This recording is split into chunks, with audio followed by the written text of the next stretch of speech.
Hello everybody, it's Yana from Sydney Visa. Let's talk today about one of the biggest hidden mistakes migrants can make when they move to a first world country, whether it is UK, Canada, New Zealand or even Australia itself. A mistake that feels harmless, even logical, but often that quietly destroys your chances of securing permanent residency where you are or relocating to Australia on a skilled visa. Many people arrive full of ambition, hoping to build a better life. And to survive, they take the first job they can find, and often in hospitality, care, or other low-skill roles. It seems temporary, it seems practical, it seems like a smart thing to do. But for thousands of people, this single decision becomes the reason their migration dream collapses later on. And we talk to these people every day, and that's why we're making this video. So most people think, I have a degree, I'll get a skill visa later, for now I'll just work anywhere and save money. But Australia's migration system doesn't work like that. A degree by itself does nothing. Additional points in your point score if you've studied here. Australia doesn't grant visas for education. It grants visas for skills, proven through experience. So to qualify, you need a profession from the skilled occupation list and, as we always say, a positive skill assessment for that profession. And here's the critical part. Your experience must match your nominated occupation.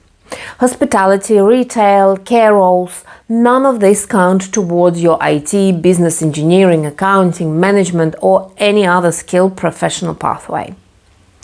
So, even if you have a brilliant master's degree, if your experience is unrelated, you have no skill occupation for Australia. Hospitality and care jobs fall under the skill level 3 and 4, and most skill visas occupations require skill level 1 or 2. So, if you spend your time working as a waiter, as a bartender, as a care assistant, or any of those, retail assistant, supervisor or team leader, unfortunately these roles don't get you anywhere. You're not building the type of experience Australia recognizes, regardless of how strong your qualifications are. So even hospitality supervisor is not the same as the hospitality manager. And as I said, master's degree does not equal your skilled experience. So, many graduates enter these jobs because it's obvious, yes, employers often want a local experience. Yeah, they want local references, they want local education, native level English, and long-term work rights. So, the people tend to accept the survival job for now. And the problem is that temporary becomes permanent. So your CV becomes 1 year hospitality, 2 year hospitality, sometimes more. And in Australia's eyes, this means no skill occupation, no skill assessment, and no visa.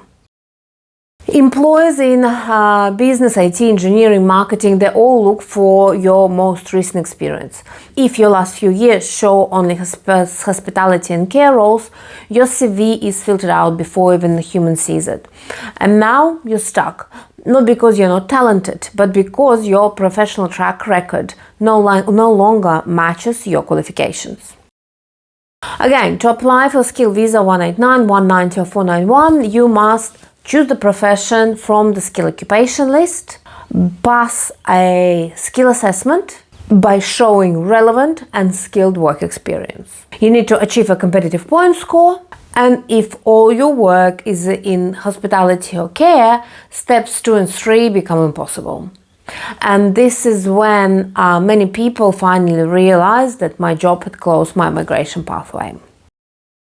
I know that finding a job in your professional field as a new migrant can feel almost impossible. You arrive in a new country, you don't have local experience, you are competing with people who understand the system better, and you're under pressure to earn money quickly. It's completely normal to feel overwhelmed. Every migrant goes through this. But here's the truth. Hard doesn't mean impossible. And many successful migrants started with tiny steps: a volunteer role related to their degree, a part-time assistant job, a casual position in a company connected to their field. These opportunities may look small at first, but they place you back on the professional track. And once you are back on that track, everything becomes easier. So don't give up on your career just because the first door didn't open. Start somewhere, anywhere that aligns you with your occupation. Build local experience slowly, one role at a time. Every month of relevant experience can bring you closer to the skilled job that you want and the skill assessment that you need, and ultimately the immigration pathway you're aiming for. Stay in your profession, even if you have to start at the very bottom. Moving sideways or slightly backwards today is what allows you to move forward tomorrow. So if you need help with your migration pathway to Australia, please reach out to Sydney Visa. We have been helping people like yourself for over 20 years. I hope you enjoyed the video. If you have any questions, put them in the comment below. Cheers from Down Under. Goodbye.